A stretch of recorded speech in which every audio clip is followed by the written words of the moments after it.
Hello दोस्तों। तो आज हम बात करेंगे क्रोनिक माइलोइड ल्यूकीमिया के बारे में, है ना। इसमें लिखा हुआ है माइलोइड। तो यहाँ पे हमारा क्या होता है, जो माइलोइड के प्रिकर्सर्स होते हैं वो हमारे बहुत ज़्यादा बड़े हुए होते हैं, है ना। तो माइलोइड के प्रिकर्सर्स हमारे कौन कौन से हुए, जैसे कि हमारे बैंड सेल्स हो गए, स्टेम सेल्स हो गए, प्रोमाइलोसाइट्स हो गए, है ना। और बेजोफिल्स का काउंट इंक्रीज होता है, इओसिनोफिल्स का काउंट इंक्रीज होता है ना। तो यहाँ पे हमारे क्या देखने को मिलता है कि जो हमारे माइलोइड वाले सेल्स होते हैं वो हमारे सारे इंक्रीज होते हैं ना। तो इसको हम क्या लिख सकते हैं, जो हमारे प्रीकर्सर्स होते हैं ना, जो हमारे प्रीकर्सर्स होते हैं माइलोइड सीरीज़ के, है ना। जो हमारे प्रीकर्सर्स होते हैं माइलोइड सीरीज़ के, ये हमारे क्या होते हैं, इंक्रीज होते हैं यहाँ पे, है ना। Precursors of myeloid series increase. और इसको हम कैसे लिख सकते हैं, ये हमारा क्या होता है, डिफरेंट स्टेजेस होती है ये हमारी, है ना। Different stages of differentiation of W है ना। Different stages of differentiation of W है ना, ऑफ डब्ल्यू। तो हमारे यहाँ पे एक छोटा सा न्यूमोनिक याद करेंगे, उससे हमारी इस कैंसर की बहुत सारी चीज़ें याद रहेंगी, है ना। तो न्यूमोनिक क्या है, वाइट कैब, है ना।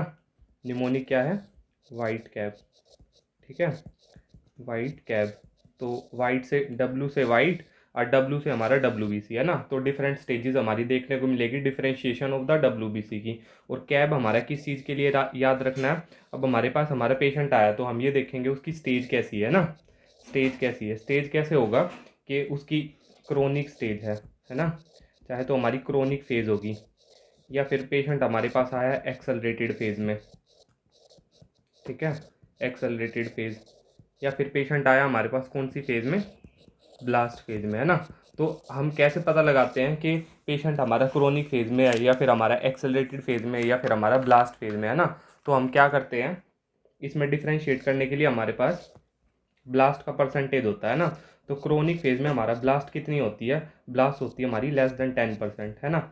और बेजोफिल्स जो हमारी होती है, बेजोफिल्स कितनी होती है, बेजोफिल्स का काउंट होता है हमारे यहाँ पे 10 to 19%, ठीक है। तो अगर ब्लास्ट हमारी 10% से नीचे है और बेजोफिल्स हमारा 10 to 19% है, तो इसको क्या बोला जाता है, क्रोनिक फेज बोला जाता है ना। उसके बाद एक्सेलरेटेड फेज में हमारी ब्लास्ट कितनी होती है, तो एक्सेलरेटेड फेज में हमारी ब्लास्ट होती है मोर देन 15%, है ना। मोर देन 15% अगर ब्लास्ट है तो हम क्या बोलेंगे कि पेशेंट हमारा एक्सेलरेटेड फेज में है ना। उसके बाद हो गया बेजोफिल्स हमारी यहाँ पे कितनी होती है, तो बेजोफिल्स हमारी होती है मोर देन 20%, है ना। बेजोफिल्स अगर मोर देन 20% है तो पेशेंट हमारा एक्सेलरेटेड फेज में है। अब जो तीसरा पॉइंट है उसको ध्यान से सुनना है ना। एक्सेलरेटेड फेज में हमारा क्या बताया हुआ है कि अगर हमारी मोर देन 30% ब्लास्ट है ना, मोर देन 30% ब्लास्ट प्रेजेंट है, प्लस उसके साथ हमारा प्रोमाइलोसाइट्स प्रेजेंट है ना, प्रोमाइलोसाइट्स, तो हम क्या बोलेंगे कि ये हमारी एक्सेलरेटेड फेज है ना। तो उसके बाद अब ब्लास्ट फेज में देखो, ब्लास्ट फेज में क्या होता है, ब्लास्ट फेज में हमारा दिया हुआ है कि हमारी जो ब्लास्ट है वो मोर देन 30% होनी चाहिए, मोर देन 30% ब्लास्ट। पर ब्लास्ट तो हमने इसमें भी पढ़ी एक्सेलरेटेड फेज में। तो ध्यान रखें कि जो 30% ब्लास्ट होती है प्लस उसके साथ प्रोमाइलोसाइट दिए होते हैं, ये हमारी एक्सेलरेटेड फेज होती है। और ब्लास्ट फेज में हमारी मोर देन 30% ब्लास्ट होती है ना। और प्लस हमारा क्या हो जाता है, इन्वॉल्वमेंट हो जाता है, लीवर का इन्वॉल्वमेंट हो जाता है, स्प्लीन का इन्वॉल्वमेंट हो जाता है, लिम्फ नोड्स का इन्वॉल्वमेंट हो जाता है ना। तो क्या बोलते हैं, एक्स्ट्रा मेडुलरी हिमेटोपोइसिस, है ना, एक्स्ट्रा मेडुलरी हिमेटोपोइसिस, ठीक है। एक्स्ट्रा मेडुलरी इन्वॉल्वमेंट हो जाता है, एक्स्ट्रा मेडुलरी इन्वॉल्वमेंट। तो हमारे पेशेंट को क्या हो जाएगा, जैसे कि लिम्फेडिनोपैथी होगी, है ना, लिम्फेडिनोपैथी होगी। और क्या रह सकता है, जैसे कि हमारे पेशेंट को हो गया स्प्लीनोमेगैली होगी, है ना, स्प्लीनोमेगैली होगी। तो ये हमारा क्या है, ये सब है हमारा एक्स्ट्रा मेडुलरी इन्वॉल्वमेंट, है ना। तो एक बार रिवीजन करेंगे। तो वाइट कैब, है ना, डब्ल्यू से हमें याद हो गया कि हमारे यहाँ पे क्या देखने को मिली, डिफरेंट स्टेजेस देखने को मिली of the differentiation of W, है ना। जैसे कि हमारे बैंड सेल्स देखने को मिले, स्टेम सेल्स देखने को मिले, प्रोमाइलोसाइट, है ना, मेटामाइलोसाइट, ये सब देखने को मिलेंगे। उसके बाद हो गया कैब से हम याद रखेंगे कि इसकी हमारी क्या होती है, स्टेजेस होती है ना। कैसे पता लगाएंगे कि पेशेंट हमारा क्रोनिक फेज में है, या फिर एक्सेलरेटेड फेज में है, या फिर हमारा ब्लास्ट फेज में, है ना। तो क्रोनिक फेज में ब्लास्ट हमारी होती है 10% से कम, बेजोफिल्स हमारे होते हैं 10 to 19%, है ना। एक्सेलरेटेड फेज में हमारी ब्लास्ट होती है मोर देन 15%, है ना। और बेजोफिल्स हमारे होते हैं मोर देन 20%। और एक लास्ट वाला पॉइंट है कि मोर देन 30% हमारी ब्लास्ट होनी चाहिए, प्लस उसके साथ हमारे प्रोमाइलोसाइट्स प्रेजेंट होनी चाहिए ना। और ब्लास्ट फेज में हमारे more than 30% blast plus extra medullary involvement होता है, जिसको बोलते हैं लिम्फेडिनोपैथी और स्प्लीनोमेगाली, है ना। तो ये सब हमारा देखने को मिलेगा इसमें। अब हमारा क्या होता है, ये हमारा कैंसर क्यों हो रहा है पेशेंट को, है ना। तो हम देखेंगे कि हमारे पेशेंट को ये कैंसर क्यों हो रहा है। तो इसको समझने के लिए हमारे पास ये है डायग्राम, ठीक है। तो क्रोमोजोम 9 है, ठीक है। क्रोमोजोम 9, ये हमारा क्रोमोजोम 22 है। तो क्रोमोजोम 9 पे हमारा एक जीन प्रेजेंट है जिसको बोलेंगे ABL जीन, है ना। और क्रोमोजोम 22 पे हमारा BCL प्रेजेंट है, ठीक है। तो ये दोनों अपने अपने घर में रह रहे हैं, इनको किसी से कोई मतलब नहीं है। बट क्या हुआ कि थोड़े दिन के बाद इनका क्या हुआ, बोलचाल चालू हो गई। तो मतलब बातें करने लग गए आपस में, तो इनका क्या हो जाएगा, ट्रांसलोकेशन हो जाएगा। तो ट्रांसलोकेशन हो जाएगा तो हमारा क्या बनेगा, एक नया क्रोमोजोम बन जाएगा जिसका नाम है फिलाडेल्फिया क्रोमोजोम, है ना। क्या है, फिलाडेल्फिया क्रोमोजोम, फिलाडेल्फिया क्रोमोजोम। तो ये हमारा 9:22 होता है ना। जो हमारा क्रोमोजोम 9 का ABL है, ये हमारे इसके साथ क्रोमोजोम 22 के साथ BCL के साथ मिल गया, तो हमारा क्या बन गया, फिलाडेल्फिया क्रोमोजोम बन गया, है ना। फिलाडेल्फिया क्रोमोजोम जिसको हमारा बोला जाएगा 9:22, है ना। अब इस फिलाडेल्फिया की क्रोमोजोम बनने की वजह से हमारा क्या होता है, ये जो फिलाडेल्फिया क्रोमोजोम बना है, इसको हमारा क्या बना, इससे हमारा क्या बन जाएगा, नोवल ओंकोजीन बन जाता है ना। इसके बाद हमारा बन जाता है नोवल ओंकोजीन। और नोवल ओंकोजीन हमारा कौन सा होता है, BCR-ABL, है ना। कौन सा होता है, BCR-ABL। तो हम पहले फुल फॉर्म देखेंगे BCR की क्या होती है ना। BCR को हमारा बोला जाता है ब्रेक पॉइंट क्लस्टर रीजन, है ना। Break point cluster region. और हमारा ABL का क्या होता है, ABL की फुल फॉर्म होती है हमारा एबल्सन ल्यूकीमिया, है ना। एबल्सन ल्यूकीमिया, एबल्सन ल्यूकीमिया। तो हमारा फिलाडेल्फिया क्रोमोजोम बना जो कि हमारा क्या है, 9:22, है ना। तो CML में हमारी सबसे जरूरी चीज़ है कि इसका हमारा एसोसिएशन होता है फिलाडेल्फिया क्रोमोजोम के साथ, है ना। तो इससे हमारा नोवल ओंकोजीन बना, और नोवल ओंकोजीन हमारा क्या बना देगा, नोवल ओंकोप्रोटीन बना देता है ना। नोवल ओंकोप्रोटीन बना देता है। तो नोवल ओंकोप्रोटीन हमारा हो गया, कौन सा बनेगा, P210, है ना। P210 BCR-ABL, है ना।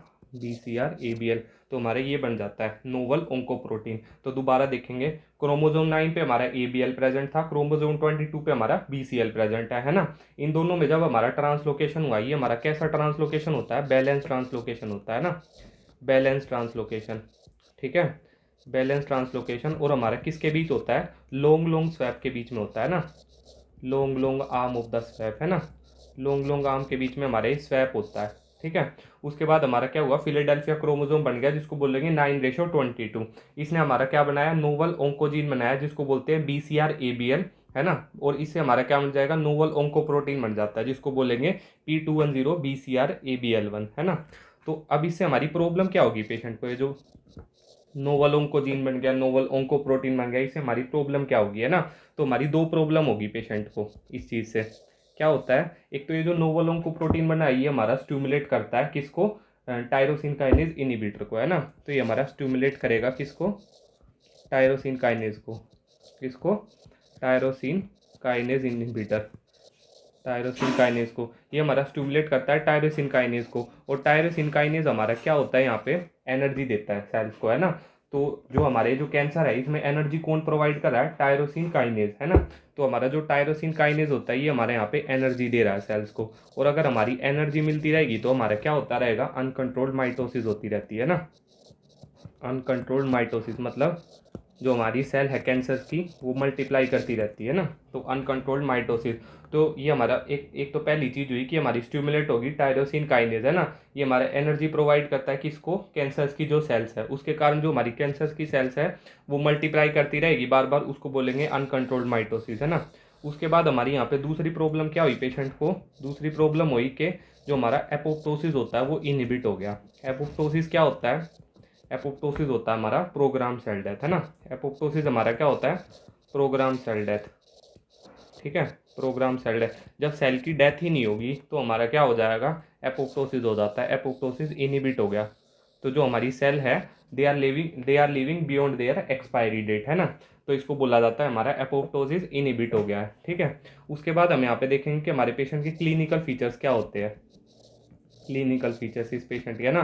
तो ये पेशेंट है जिसको ये सारी प्रॉब्लम्स हो रही है 6 to 8 मंथ से, है ना। ये आके बोलेगा कि इसका क्या हो गया है, वेट लॉस हो गया है। तो इसको क्या बोलेंगे, अनइंटेंशनल, है ना। अनइंटेंशनल वेट लॉस है इसका, अनइंटेंशनल वेट लॉस, या फिर लिखा होता है हमारा इनवॉलेंट्री वेट लॉस, है ना। Involuntary involuntary weight loss. तो याद रखेंगे, अगर अनइनवॉलेंट्री वेट लॉस होता है और हमारा अनइंटेंशनल वेट लॉस, ये हमारा कितना होता है, मोर देन 5% होता है। दोबारा देखेंगे, अनइंटेंशनल और इनवॉलेंट्री वेट लॉस कितना होता है, मोर देन 5% होता है ओवर 6 to 12 मंथ, है ना, ओवर 6 to 12 मंथ्स। ठीक है, जैसे कि हम होजकिन लिम्फोमा पढ़ेंगे, है ना, हम लोग होजकिन, तो उसमें हम क्या पढ़ते हैं, कैटेगरी बी सिम्टम्स पढ़ते हैं। तो कैटेगरी बी सिम्टम्स में जो हमारा वेट लॉस होता है वो मोर देन 10% होता है ना, उनको बोलते हैं कैटेगरी बी सिम्टम्स। बट हमारे यहाँ पे ऐसा नहीं होता है, यहाँ पे हमारा अनइंटेंशनल वेट लॉस होता है और इनवॉलेंट्री वेट लॉस होता है, ये हमारा मोर देन 5% होता है ओवर 6 to 12 मंथ, है ना। उसके बाद ये पेशेंट हमें क्या बताता है, मैसिव स्प्लीनोमेगैली। इस पेशेंट को हमारी क्या होती है, मैसिव स्प्लीनोमेगैली। मैसिव स्प्लीनोमेगैली मतलब बोलेगा कि पहले, है ना, मैं बहुत सारा खाना खा लेता था, बट अभी मेरे से खाना नहीं खाया जाता ज़्यादा, ठीक है। और इसको क्या रहती है, कॉन्स्टिपेशन की मैनिफेस्टेशन भी रहती है। तो जो हमारी स्प्लीन होती है ना, ये हमारी स्प्लीन इतनी बड़ी हो गई है कि अम्बिलिकस को भी क्रॉस कर गई है ना। तो जब हमारी जो स्प्लीन होती है, तिल्ली होती है, ये हमारी अम्बिलिकस को क्रॉस कर जाती है, तो इसको क्या बोलते हैं, मैसिव स्प्लीनोमेगैली बोलते हैं ना। तो मैसिव स्प्लीनोमेगैली याद रखेंगे, फिलाडेल्फिया क्रोमोसोम, मैसिव स्प्लीनोमेगैली, है ना। ये दोनों वर्ड है जो हमारे इस क्वेश्चन में हेल्प करते हैं, ठीक है, जो क्वेश्चन सोल्व करने में हमारी हेल्प करेंगे। तो मैसिव स्प्लीनोमेगैली, मैसिव स्प्लीनोमेगैली हमारी क्या करेगी, एक तो हमारे पेशेंट को भूख नहीं मिलेगी और कॉन्स्टिपेशन हो जाएगा, है ना। तो हमारे पेशेंट को क्या रहेगा, कॉन्स्टिपेशन रहने वाला है, ठीक है, और अर्ली सटाइटी होती है, भूख भी नहीं लगती, मतलब पहले जितना खाना खाता था उतना नहीं खा पाता, है ना। तो मैसिव स्प्लीनोमेगैली। और हमारे पेशेंट के क्या होता है, पेन होता है, कौन से क्वाड्रेंट में, लेफ्ट क्वाड्रेंट में, है ना। तो लेफ्ट अपर क्वाड्रेंट में पेन होता है, left upper quadrant pen, left upper quadrant pen होता है हमारे पेशेंट को, है ना। तो हमने देखा कि हमारे पेशेंट को अनइंटेंशनल और इनवॉलेंट्री वेट लॉस होता है, मैसिव स्प्लीनोमेगैली देखने को मिलती है, जिसकी वजह से हमारे पेशेंट को कॉन्स्टिपेशन हो सकता है, अर्ली सटाइटी होती है, क्योंकि जो हमारा स्प्लीन होता है वो हमारा किस पे प्रेस करेगा, स्टमक पे, और हमारा किस पे प्रेस कर रहा होता है, ट्रांसवर्स कोलोन पे, जिसके रहते हैं हमारे पेशेंट को कॉन्स्टिपेशन की मैनिफेस्टेशन हो जाती है, ठीक है। उसके बाद हो गया हमारे पेशेंट में, हमने देखा था जब हमारा पेशेंट ब्लास्ट फेज की तरफ जा रहा होता है तो हमारे पेशेंट में हिपैटोमेगैली भी हो जाती है ना, हिपैटोमेगैली भी हो जाती है और लिम्फेडिनोपैथी भी हो जाती है ना, लिम्फेडिनोपैथी भी हो जाती है, ठीक है। उसके बाद हो गया यहाँ पे हमारे पेशेंट में क्या होता है, बेजोफिल्स का काउंट इंक्रीज होता है ना, बेजोफिल्स। तो जब हमारे पेशेंट में बेजोफिल्स का काउंट इंक्रीज होता है तो उसको क्या बोला जाता है, बेजोफीलिया, है ना, क्या बोला जाता है, बेजोफीलिया।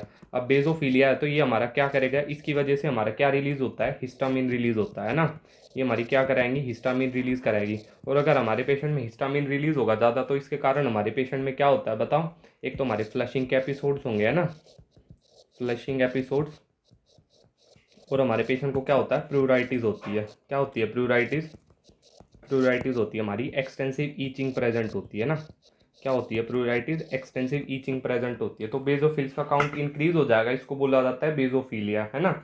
इसके कारण हमारा क्या होता है, हिस्टामिन ज़्यादा रिलीज होगा, और हिस्टामिन ज़्यादा रिलीज होगा तो फ्लैशिंग के एपिसोड्स होते हैं और प्लूराइटिस होता है पेशेंट को, है ना। उसके बाद हम देखेंगे कि पेशेंट का डायग्नोसिस कैसे किया जाता है, डायग्नोसिस, है ना।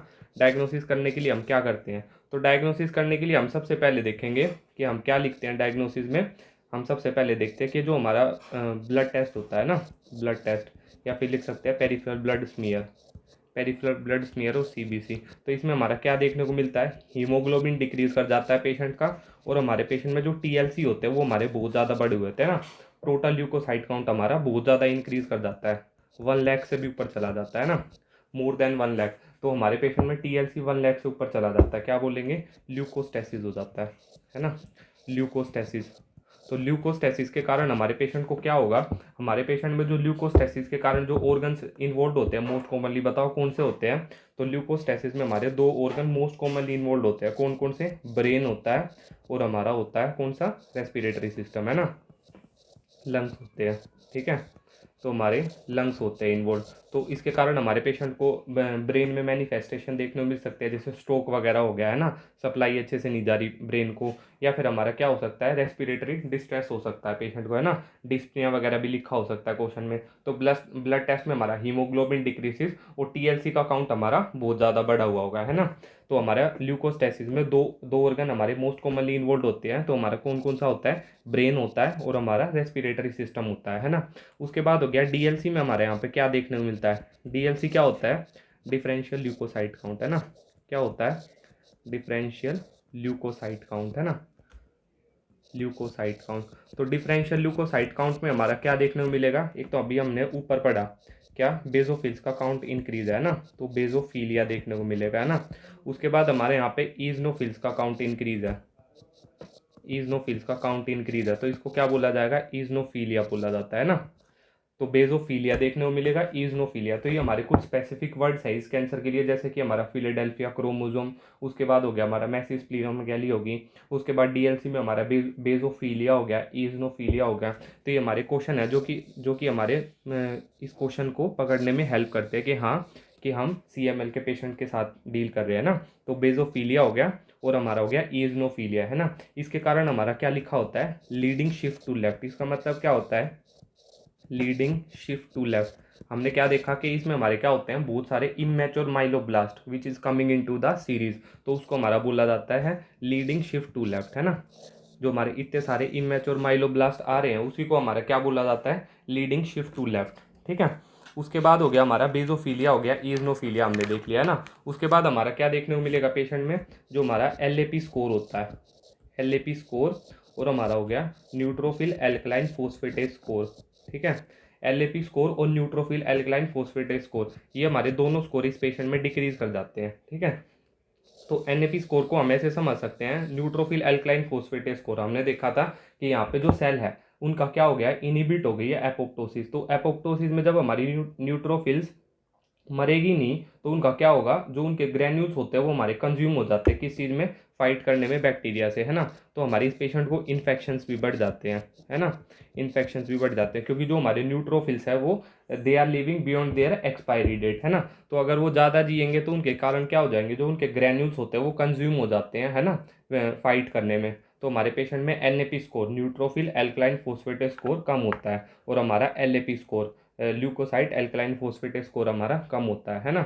उसके बाद हो गया हमारे इस पेशेंट में विटामिन B12 के लेवल बढ़े हुए होते हैं, क्यों, विटामिन B12 के लेवल्स हमारे इस पेशेंट में इंक्रीज होता है। विटामिन B12 के लेवल्स हमारे इस पेशेंट में क्यों बढ़े हुए होते हैं, क्योंकि जो हमारा B12 होता है ये कहाँ पे स्टोर होता है, मेनली हमारा लीवर में और WBCs में स्टोर होता है ना। मेनली हमारा कहाँ पे होता है, लीवर में और WBCs में। और हमने क्या पढ़ा कि हमारे यहाँ पे प्रीकर्सर्स बढ़े हुए हैं ना WBCs के, तो यहाँ पे हमारी जब प्रीकर्सर बढ़े हुए हैं WBCs के, तो हमारा किस में स्टोर हो रहा है, विटामिन B12 WBC में होता है, तो हमारा विटामिन B12 के लेवल भी इंक्रीज कर जाते हैं ना। तो विटामिन B12 के लेवल्स हमारे यहाँ पे बढ़े हुए होते हैं। अब आप लोग बताओ मेरे को, इन्वेस्टिगेशन ऑफ चॉइस क्या होता है CML का, what is the investigation of choice for CML। तो इन्वेस्टिगेशन ऑफ चॉइस हमारा क्या होता है CML का, साइटोजेनेटिक्स एंड मोलिकुलर इवेल्युएशन, है ना, क्या होता है, साइटोजेनेटिक्स एंड मोलिकुलर इवेल्युएशन, है ना, cytogenetics and molecular evaluation. Cytogenetics में हम क्या देखते हैं, साइटोजेनेटिक्स में हम यूज़ करते हैं फिश टेक्निक, है ना, फ्लोरोसेंट इन सीटू हाइब्रिडाइजेशन, है ना, फ्लोरोसेंट इन सीटू हाइब्रिडाइजेशन। उसमें हम क्या देखते हैं, फिलाडेल्फिया क्रोमोसोम चेक करते हैं ना, फिलाडेल्फिया क्रोमोसोम, फिलाडेल्फिया क्रोमोसोम जो कि हमारा कितना था 9:22, है ना, फिलाडेल्फिया क्रोमोसोम। उसके बाद मोलिकुलर इवेल्युएशन हम यहाँ पे क्यों करते हैं, मोलिकुलर इवेल्युएशन क्योंकि हम यहाँ पे पता लगाना चाहते हैं जो कि हमारा जो हमारा BCR-ABL बना था ये हमारा कितना प्रेजेंट है ना, how much present in the circulation, how much present, है ना। तो ये हमारा कितना प्रेजेंट है, तो इसको बोला जाएगा BCR-ABL। इसकी क्वांटिटी पता लगानी है हमें, तो क्या बोलते हैं, क्वांटिटेटिव PCR, है ना, क्या बोलेंगे, क्वांटिटेटिव PCR। तो हमारा इन्वेस्टिगेशन ऑफ चॉइस क्या होता है, साइटोजेनेटिक्स एंड मोलिकुलर इवेल्युएशन, है ना, साइटोजेनेटिक्स एंड मोलिकुलर इवेल्युएशन ये हमारा इन्वेस्टिगेशन ऑफ चॉइस होता है CML का। उसके बाद हमारे बोन मैरो में क्या चेंजेस देखने को मिलते हैं, तो हम बोन मैरो के चेंजेस यहाँ लिखेंगे, ठीक है, bone marrow changes. Bone marrow changes हमारे क्या होते हैं, अब हमारे माइलोइड सेल्स जो है, माइलोइड प्रिकर्सर सेल्स हमारे यहाँ पे सारे बड़े हुए हैं ना, तो माइलोइड प्रिकर्सर सेल्स हमारे यहाँ पे बड़े हुए हैं। तो उसके बाद हमारे पेशेंट में क्या देखने को मिलता है, जब बोन मैरो एस्पिरेशन किया जाता है ना, बोन मैरो एस्पिरेशन, तो बोन मैरो एस्पिरेशन में हमारा लिखा हुआ आता है ड्राई टैप, है ना, ड्राई टैप मतलब कुछ ज़्यादा देखने को मिलेगा नहीं, है ना, तो ड्राई टैप लिखा हुआ आता है। और हमारे यहाँ पे क्या होता है, इंक्रीज होता है रेटिकुलिन कंटेंट, है ना, इंक्रीज होता है रेटिकुलिन कंटेंट। तो हमारे पेशेंट में ड्राई टाइप की मैनिफेस्टेशन देखने को मिलती है ना। उसके बाद हमारे यहाँ पे क्या था, जो हमारा माइलोइड इरेथ्रोइड रेशो था वो भी बढ़ा हुआ होता है ना, myeloid erythroid ratio, myeloid erythroid ratio normal कितना होता है बताओ मेरे को। माइलोइड इरिथ्रोइड रेशो हमारा होता है नॉर्मल होता है 2:1 3:1 है ना, ये हमारा नॉर्मल होता है। बट हमारे CML के पेशेंट में कितना चला जाता है, ये हमारा चला जाता है 15:1 20:1 है ना, तो ये हमारा चला जाता है इसमें। माइलोइड इरिथ्रोइड रेशो इतना ज़्यादा हो जाता है हमारा है ना CML के पेशेंट में। तो हमने देखा कि बोन मैरो एस्पिरेशन में हमारा ड्राई टाइप की मैनिफेस्टेशन होती है। माइलोइड इरिथ्रोइड रेशो हमारा 15:1 20:1 चला जाता है ना। उसके बाद हमारी यहाँ पे क्या देखने को मिलती है, सूडोगोचर सेल्स भी देखने को मिलती है। यहाँ लिखेंगे सूडोगोचर सेल्स है ना, जो हमारी गोचर सेल्स होती है तो हमारी गोचर डिसीज में देखने को मिलती है। बट यहाँ पे हमारी क्या देखने को मिलती है, सूडोगोचर सेल्स देखने को मिलती है ना। उसके बाद हो गया, हमने जब CLL पढ़ा था तो हमने वहाँ पे एक वर्ड पढ़ा था है ना, क्या बोला था, convent girl appearance, convent girl appearance है ना।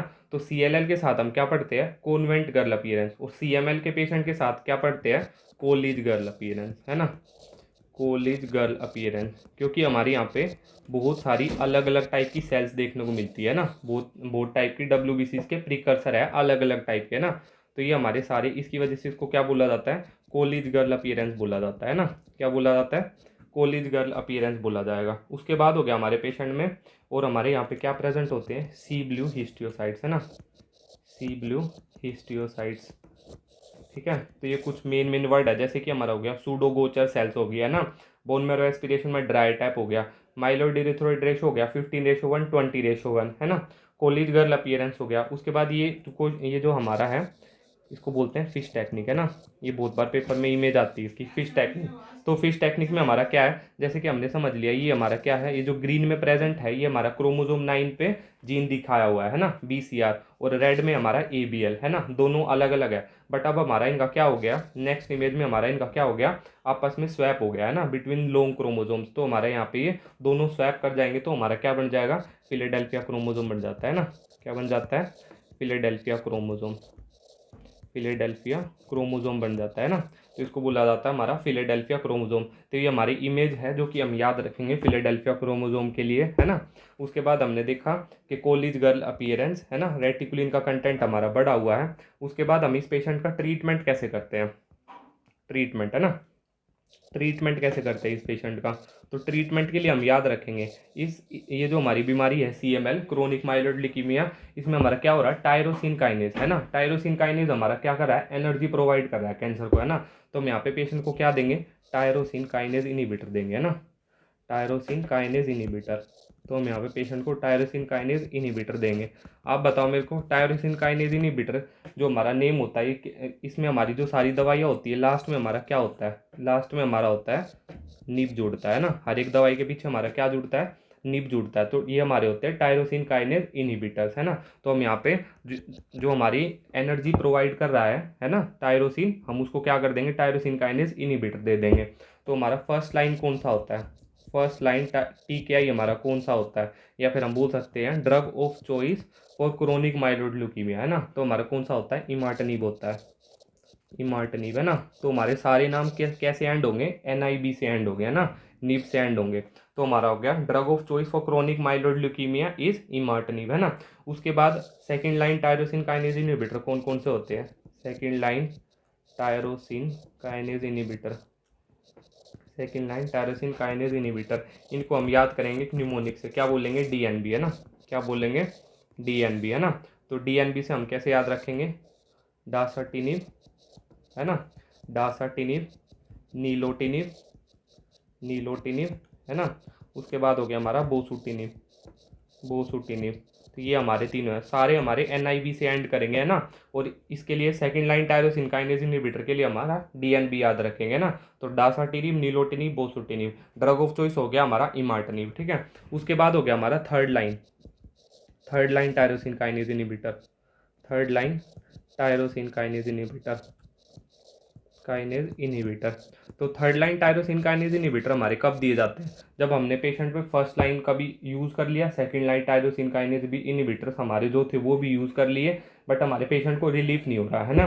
तो हम यहाँ पे क्या कर सकते हैं, third line tyrosine kinase inhibitor use कर सकते हैं। तो आप मेरे को कोई एग्जाम्पल बताओ, थर्ड लाइन का क्या होता है, पोनाटिनिब होता है ना, पोनाटिनिब।